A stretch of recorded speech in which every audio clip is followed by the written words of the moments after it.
The Lord of Darkness by Shelby Cody Sweeney, Part 1, The End of the World, Chapter 8, The Siege. Long after Ukazer's end, and shortly before Earth's, Archangel Uriel of Repentance and Forgiveness was putting the pieces together much more quickly than the rest of us. His powers of recognizing probabilities are probably unrivaled. I was still shedding off anxiety from the four horsemen going missing when Uriel said, "Nick's not coming back." Archangel Michael of Security and Kindness snorted, "If only." Uriel scoffed, "I don't mean ever. I mean he's up to something." "What's he up to?" demanded Michael, as Archangel Raphael of Healing asked, "How did you come to that conclusion?" "Unknown," Uriel informed Michael. To Raphael, he said, "Nick's going to lose the vote." I glared at him. "You don't know that." "It's likely he will lose the vote," the cherub amended, "and now he's hiding something." When it became clear Uriel was done speaking, Raphael gently instructed him, "Go on." Uriel began to pace. "The first thing I notice is that he's taken an excessively long time to gather 7 agreements from people whose locations he knows." "He's trying to get them on his side," Michael grumbled. Uriel nodded. "My conclusion as well, so I dismissed it. But then, what are the chances he'd coincidentally run into the 4 horsemen? "He's at Beelzebub's," I pointed out. "He's where he's supposed to be. They must have gone to him and not the other way around." "Another logical conclusion," Uriel said approvingly. "And then there was his strange request to keep the 4 horsemen with him while he teleports around the world, when it would clearly be safer to send them straight back here." "Strange, but not alarming," Raphael noted. "Nick's more than capable of keeping them secure." Uriel agreed. "Again, not something provocative in and of itself. We must also consider the Hingen incident." "That was great work," I objected. "The Hingen were going to wipe out the whole planet when they were only supposed to kill a third of all humans. His quick thinking saved us from an embarrassingly abrupt end to Earth." "But how did he know to do it?" Uriel challenged. "It's a far cry from his job description, so why would he think to step in? More importantly, his strategy was radical and risky. How could he have known the Hingen would still retaliate? Has he ever expressed interest in or knowledge about them?" I frowned. "Nick did a good thing. We have no reason to suspect his motives were bad." "Just hear me out," Uriel implored. "Think back to a time when Nick did something that seemed so reasonable you didn't question it, but you couldn't determine why he was doing it. Now I ask you, did you eventually learn he intentionally kept his true objectives secret from you because he knew you wouldn't approve?" Our collective silence answered for us. Uriel concluded, "Therefore, I conclude that Nick is hiding something from us, and whatever he's up to will be greatly facilitated by his possession of the 4 horsemen of the apocalypse." "Then his intentions are obvious," said Michael. "Nick aims to stop the apocalypse, and now he has the key that starts it." "We can always use the backup key," Uriel reasoned. We stared at him blankly. Uriel continued, "The horsemen add some local flavor, but obviously there's no backup key?" We shook our heads collectively. "I assumed incorrectly," Uriel mumbled embarrassedly. "No one's ever lost a key before," Archangel's dad of Admissions and Charity explained, hearing the inadequacy of the words as she said them. Zad's silver hair was spiked into a mohawk, and it shone brightly enough to reflect off her otherwise bald head, sending lights dancing across her midnight black skin. Her eyes were the colors of the aurora borealis and changed hue with her mood. She wore shimmering white vestments that billowed around her elegantly. After the ensuing silence, Raphael said, "Well, it wouldn't hurt to check in on him." As Archangel of Security, Michael was the obvious choice for the assignment. You can think of him as the head of the police force for angels and demons on Earth. We don't have any enemies as such, so have no need for a military. We wanted to make sure our police force would never get out of control, so we chose our representative of kindness to manage things. And Michael was superb. With equally balanced discipline and mercy, he made everyone feel protected yet unrestrained. "On it," Michael said, standing and lowering the visor on his helmet. It was a completely transparent visor, but could run combat simulations and feed the relevant data into its visual overlay. "Michael," Raphael added, "just you, all right? Right now, this is just a friendly check-in. There's no need to go in sword blazing when he could be doing everything he's supposed to." Michael smiled when he said, "Then I'll proceed alone." but the smile didn't reach his eyes. Archangel Nick of Penance and Horseman Danny of Death were sitting silently on opulent chairs, trying to think of a plan. Danny fiddled with a beautiful small antique curvaceous blue Italian marble decorative statue. She suddenly giggled to herself. "What's so funny?" Nick wanted to know. "Nothing," Danny said. "Something," Nick maintained. "It's just that you're doing it again," Danny told him, dismissing a major milestone. You see, there are certain moments in a chosen people's development that are particularly important to us. The first is the soul milestone. It is achieved when our chosen species evolves the mental capabilities to benefit from having souls. Then they enter the soul age. They're given souls and subtle introductions to spirituality. The second is the judgment milestone. It is achieved when a member of the species demonstrates knowledge of the difference between good and evil. Then they enter the judgment age, wherein their souls continue to exist after death and are judged on the balance of good and evil they brought to the world. The third is the apocalypse milestone, which is achieved based on numerous factors. Most notably, the majority of chosen people must achieve direct admittance into heaven consistently over a period of time, and the sum of all good the species has done since passing the judgment milestone must outweigh the sum of all evil. Then they enter the apocalypse age, when we set in motion the events that will bring about the end of the world a millennium later. And after that, whenever someone requests a child of that species, a new one is created and given to them to birth and raise in heaven. Danny was referring to the time Nick wrecked most of human history by dragging humanity past the judgment milestone prematurely. Nick argued, "Except this time, I'm doing it the right way with a legal vote." "He said to his hostage," Danny added dryly. Nick grimaced. "Good point." "If you're not careful, you're going to piss everyone off again," she warned him. Nick opened his mouth to reply, but was interrupted by loud banging. The sound reverberated through the palace so forcefully it was almost tangible. Someone was knocking on the force field with tremendous force. The room literally darkened as Nick glared in the direction of the sound. "What was that?" asked Danny. "I thought I had more time," the devil said grimly. She gasped. "Oh shit, are we totally fucked?" Nick smirked and shot her an assuring wink. "Nah, I got this." Now satisfied that they weren't in any immediate danger, Horseman Danny of Death excitedly asked, "Are you going to throw down with Michael?" Nick frowned. "It's starting to look that way." "Can I watch?" Danny asked. "You know it's not going to be some epic fight scene, right?" Nick replied. "Seraphim are famously nonviolent." "Didn't Michael once beat the crap out of you for walking too close to a baby?"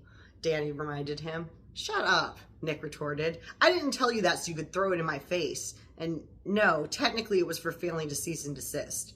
Also no, you can't watch." "Why not?" Danny whined. Instead of answering her, Nick used the speaker system that ran through the palace to address all his hostages at once. He could have done it telepathically, but he wasn't sure how much more supernatural exposure the servants could take before dissolving into panic. "Everyone, stay put and don't make a ruckus," Nick announced. "I'll take care of this. No one's leaving. No one's getting rescued. If you try to escape, I guarantee you, you'll regret it." He stood and strode confidently out of the room, closing the door behind himself. Finally alone, Nick paced and ran hands anxiously through his hair, while the surrounding shadows erupted into skittish chaos. He took several deep breaths until he and the shadows calmed down. If he were someone else, he might have taken this moment to straighten his disheveled appearance.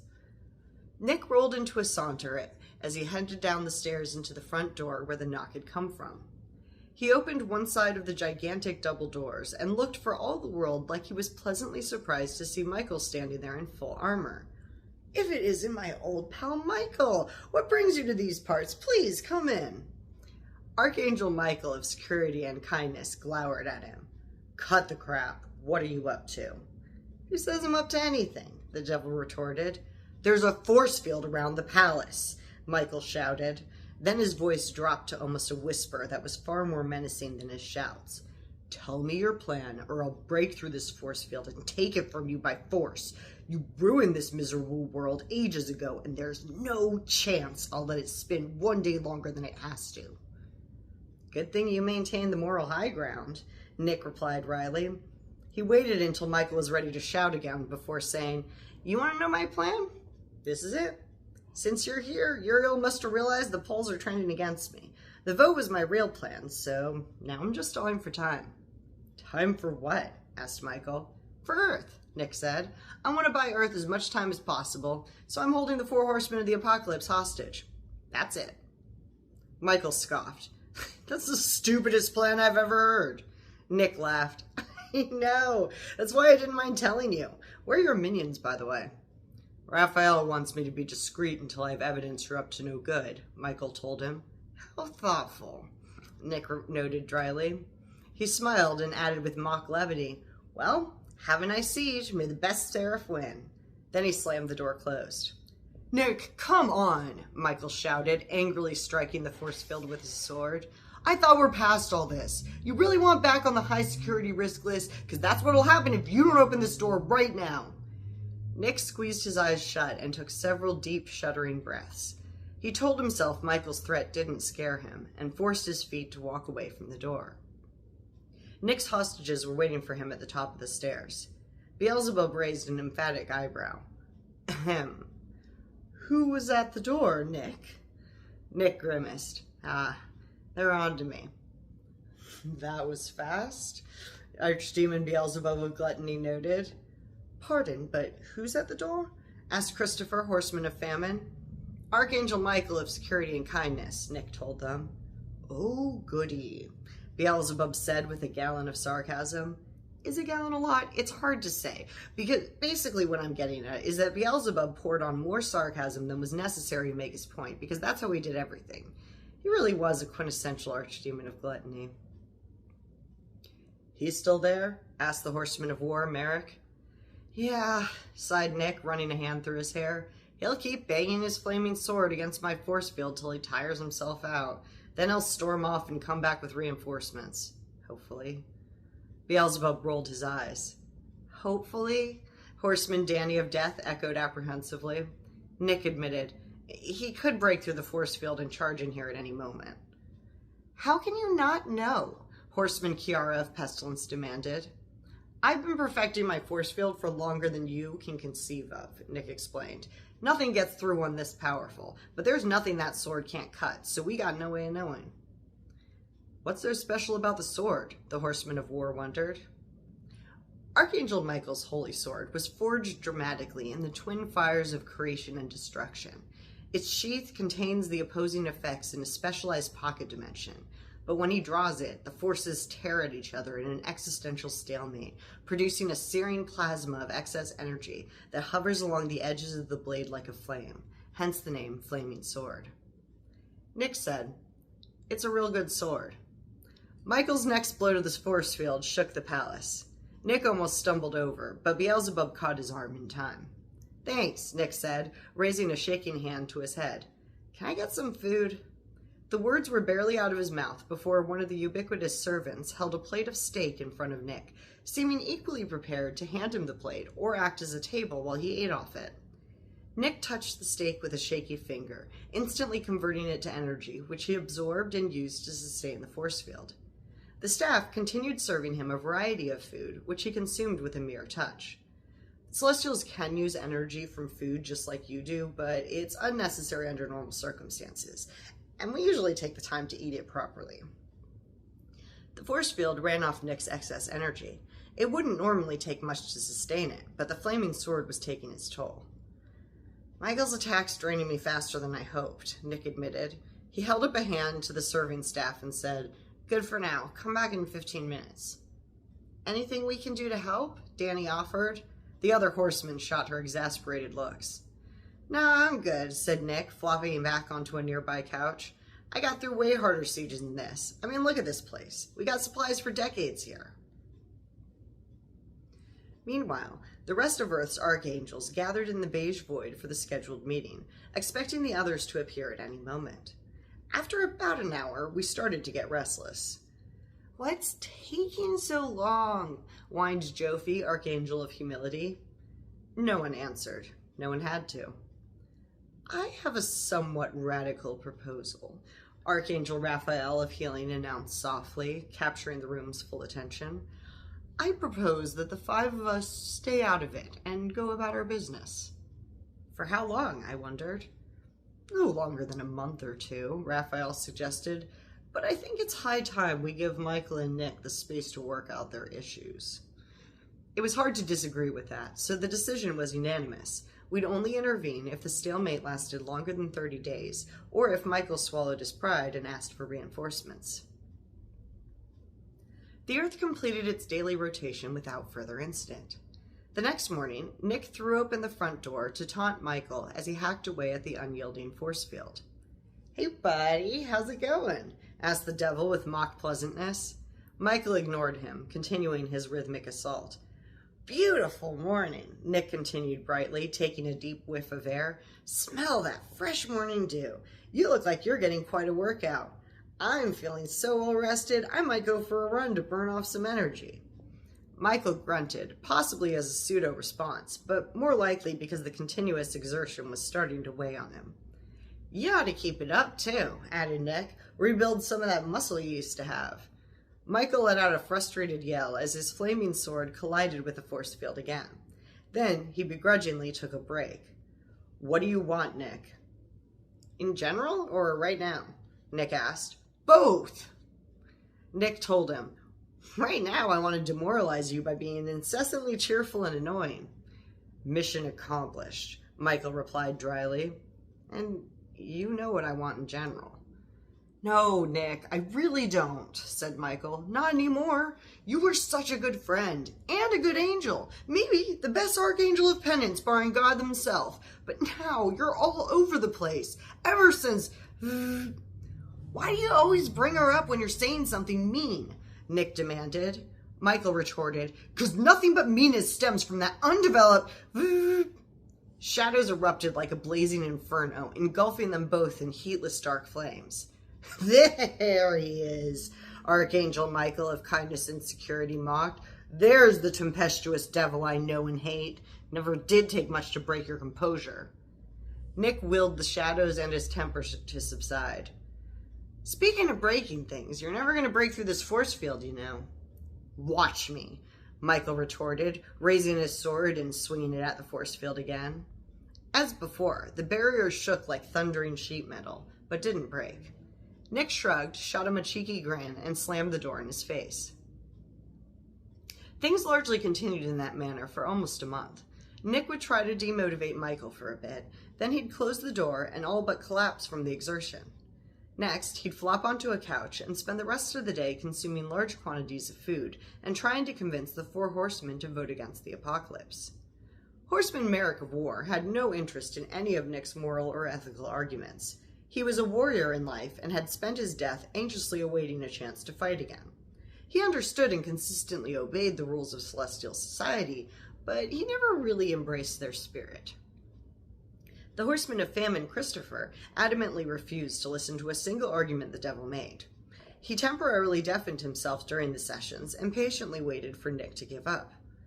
Kiara and Danny, horsemen of pestilence and death, already planned to vote against the apocalypse. Danny largely ignored the lectures, while Kiara challenged her own resolve by playing the devil's advocate.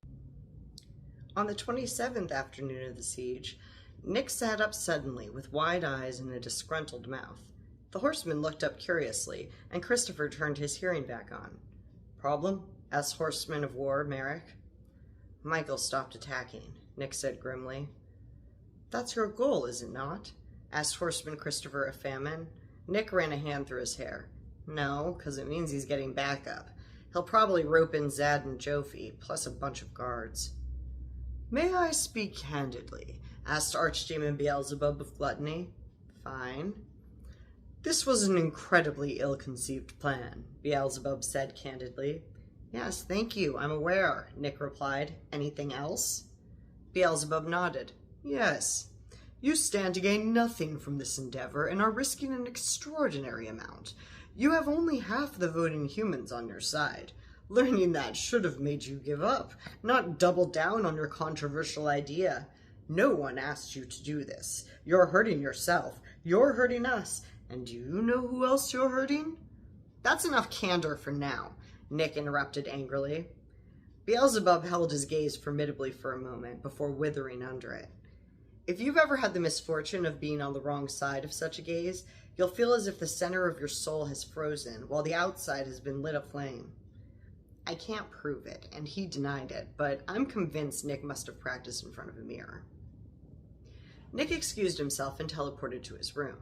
Once alone, he slumped against the wall and slid down until he was seated, distraughtly running hands through his hair.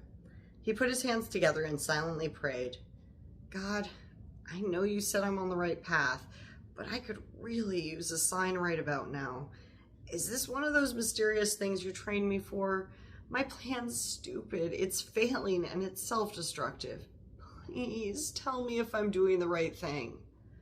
Nick opened his eyes and waited, but there was no answer.